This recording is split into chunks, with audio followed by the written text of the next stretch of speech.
Hey guys, Blue Kool-Aid back at you with another video. I've been watching this magnetosphere really close lately. We had the geomagnetic storm.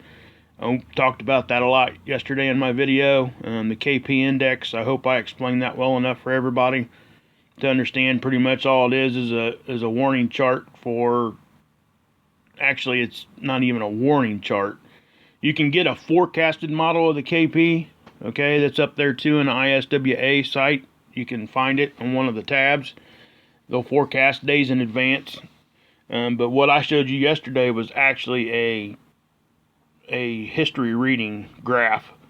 So basically what that is once the storm hits, it's taking real-time data and putting it into that. So, but if you look at the forecast, it's kind of like a warning system that, hey guys, we got this coming, okay? So just kind of keep that in mind when you're looking at the KP. Anyway, like I said, we've been talking about a lot of this stuff, right? What I'm going to go over here is I'm going to address a comment that was made, and it's not negative. This is not a negative thing, okay?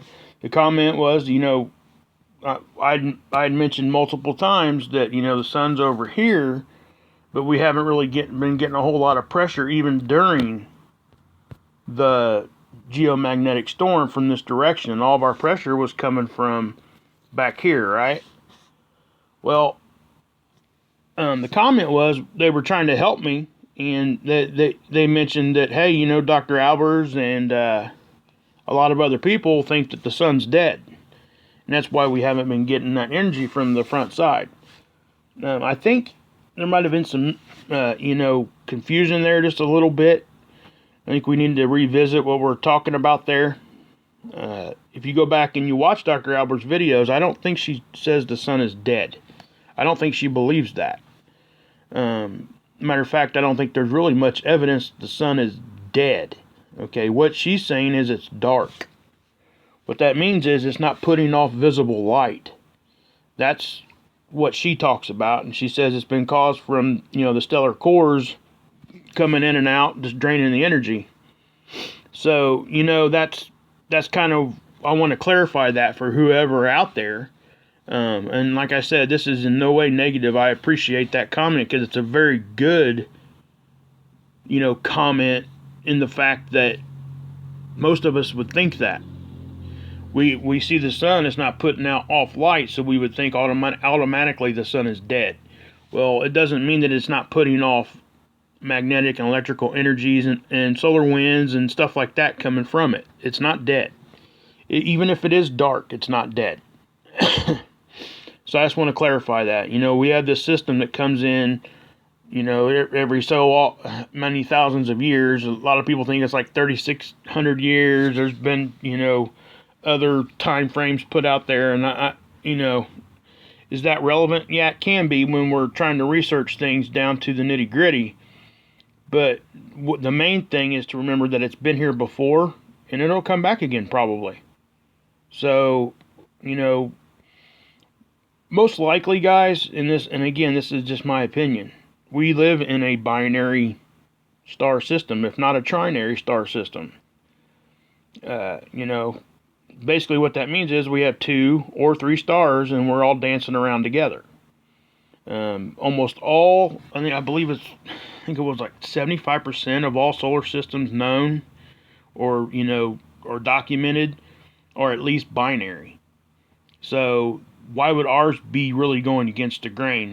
I don't know, and it's possible we could still just have one. But Dr. Albers is a very intelligent woman. I encourage everybody to go over there and check her stuff out. She has some great theories. She was brave enough to go against the grain of her whole profession. Her whole life was based around, physics, and she was a professor, and she went against all that just to try to bring truth and find the truth. And her main point is stellar cores. She thinks stellar cores is causing the majority of all these issues. So I'm going to talk about that here. I would love to hear everybody's point of view on what I'm about ready to talk about here, okay? Because I've not seen this before. And again, I'm going to just reiterate here. You know, yesterday, if anybody watched my video, I would encourage those that haven't to go back and watch it, because there's a lot of energy here that's not normally there, guys. And obviously, you can see what I'm pointing to here. See, we're not getting energy from the front. Why is all this energy coming from the back? Okay, that's the first thing. Well, I think I'm kind of getting a clue. I really do. I think this is kind of a clue of what's going on. You see where I'm pointing at here? I put arrows on this already. Okay. Now, obviously, there's a break in the pressure. It kind of breaks there, and it's kind of, you know, spherical there. Okay. Now I'm going to show you another picture. This is progressive. This is from today at right around 1900 UTC, November 6th. Right around that time, and I'm going to show you guys the time lapse here in a minute, but I want to show you this. Now look, this was the next one. Okay, yeah. I've never seen that on this ever. Okay. First thing I'm going to mention is that, well, let's just X that out. You can read up here what I put there. Higher pressure is earth facing.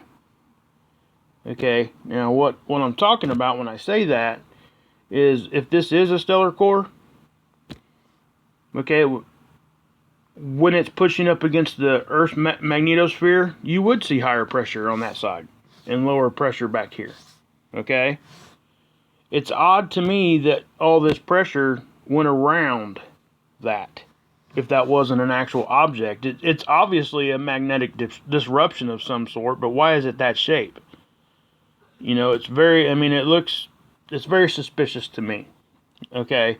And then I will go to the next picture here. Now, this even shows it, and I put it right there. It's a possible stellar core. In my opinion, it's very likely that might be what that is. You know, and it stayed there for more than just one capture. So it's not something that's, you know, not there and then there, not there and then there. It's there. Okay. Something's happening right there. And again, I have to stress that, you know, a bunch of pressure on this side against the Earth's magnetosphere, and then where there's no pressure on the backside, it's lower pressure, right? So, I mean, that kind of makes sense in my mind anyway. So, what I'm going to do is I'm going to go ahead and take you over here to the ISWA site. And we'll get that rolling. I just want to show you just a quick time lapse of that model. I will show you the KP while I'm here also. Yeah, I think that's important, because I'm going to show you guys that. Let's go to the heliocentric. Let's go there. KP indices. Okay, this is the KP chart I showed you guys yesterday. Okay, and you can see that it's different because it's moved on in time. Now, what this is showing is, you know, right around, like I said yesterday, on the 5th, about 4 UTC is when it peaked. Right here. Then it steadily went down. Yeah, it jumped back up for a second, but that's normal. Okay, and then right here, guys, it's almost gone. But yet we're still seeing that massive backside pressure. Why? Okay, if you look at this UTC right here, it says 1600. So 1900 UTC was when we seen that little stellar core thing that I'm calling. Okay, and there's no winds there, guys. There's no geomagnetic issues going on. It went back down and went back to normal. Okay. Now, again, I'm going to go ahead and, yeah, this is it. Okay, and there's a couple things I'm going to talk about here too, because this was really kind of crazy. Let me move this window over, that way we can zoom in a little bit better. Okay, and again, I've paused it. Now I'm going to go straight to 1900 UTC, okay? That way we can save some time. I'll go back through some of that here in a minute, because that's going to be relevant in what I'm talking about. But we're going to go to right around 19. Now you see all this backside pressure, right? And I'm going to go slow. You see that build right there? Okay, we're looking right here, guys. I'll go ahead and zoom up a little bit. Again, look right in here, okay? I'm trying to do it as slow as I can. You see it right there, nothing, nothing, and then it just kind of bulges right there. You see that? And it's bulging in both directions. So, and then that. You see that? That right there is what's really, really strange to me. Okay? And it goes away. Alright, then it comes, you see that? It's doing it again.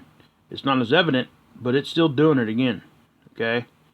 And it's in the exact same spot again also.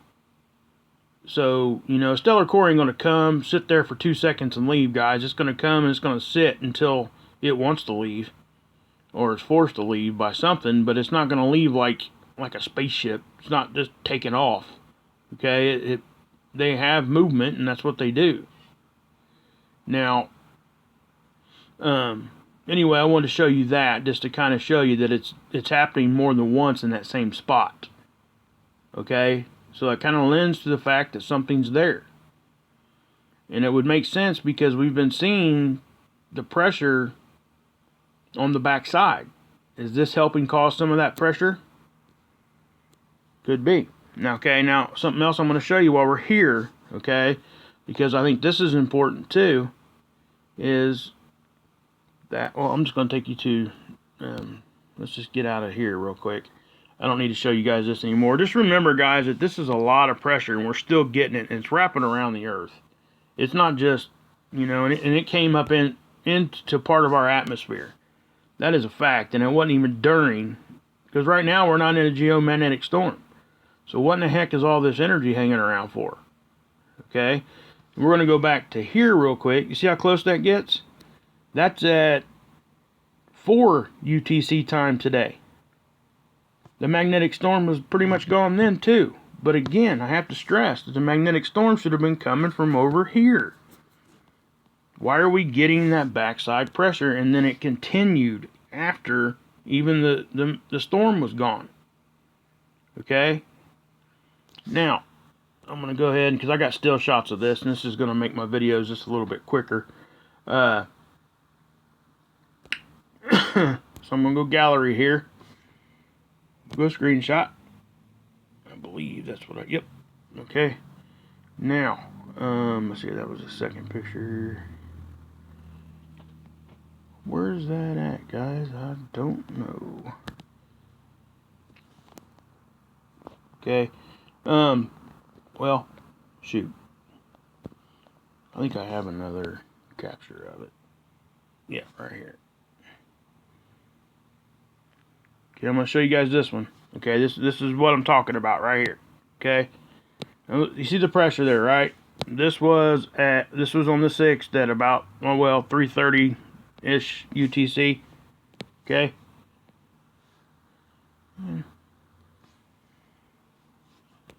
Yeah. One of my notifications hit me there, guys. Sorry, but do you see how close this energy is to the sun? Or is to the Earth, okay? And then we're seeing the traditional, you know, the area here. I've mapped that out for you before. But what I want you guys to keep in mind is the front edge of this is closer to the Earth now. Do you see that? See how it's inside the satellite line? All right.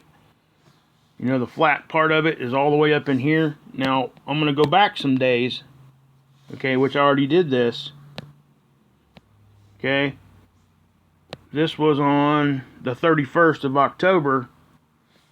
So instead of the line being here, it was back here. Okay? It's moved forward is what I'm saying.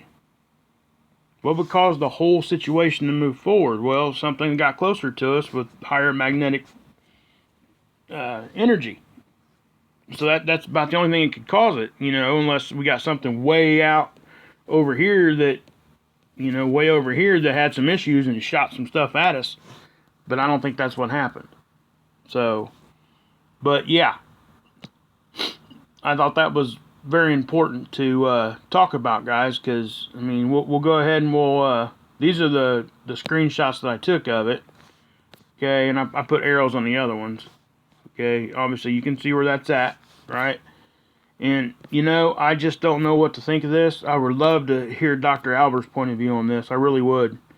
Hopefully, you know, I did send it to her in an email. Hopefully she'll look at it and respond. You know, I don't I don't know. I would think that these things would show up in the magnetosphere models eventually. And I think that's what we're seeing right here.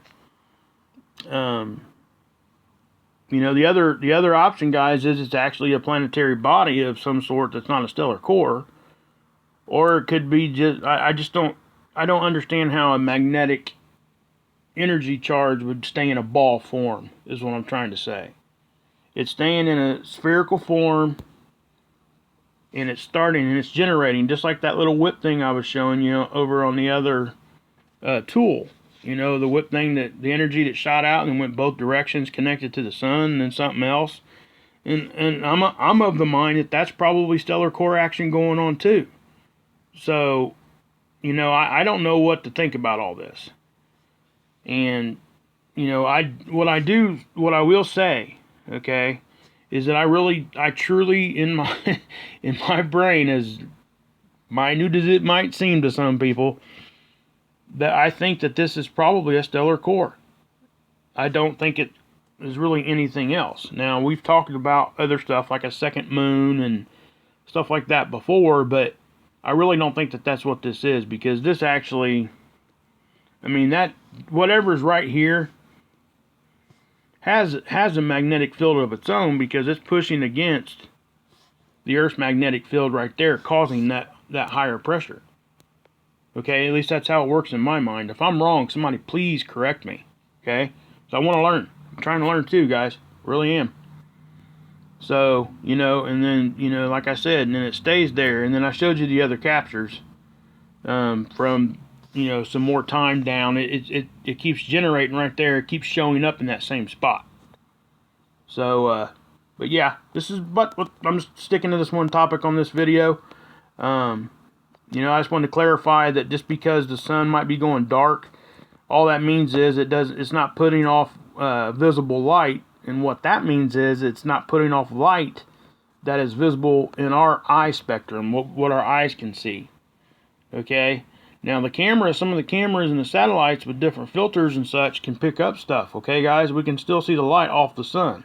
It doesn't mean it ain't putting off any light. It's just not putting off what we can see with our eyes. And also, even if it was no longer putting off light, I wouldn't think that it would be dead. I would think that it would still have a bunch of energy. You know, I'm not sure the exact cycle when a star does go dead. I think it goes into, like, I don't know, a red dwarf or something. And then, you know, we've all heard the term supernova and all those kinds of things. I'd have to research that to actually get the cycle of what happens when a star dies. But, and I went through that in high school and stuff like that, and it wouldn't be too hard to go research it. But anyway, it's just kind of what it looks like to me, that might be a stellar core there. And just keep in mind that the sun, just because of no light, doesn't mean that it's dead. Okay, it is still putting off energy.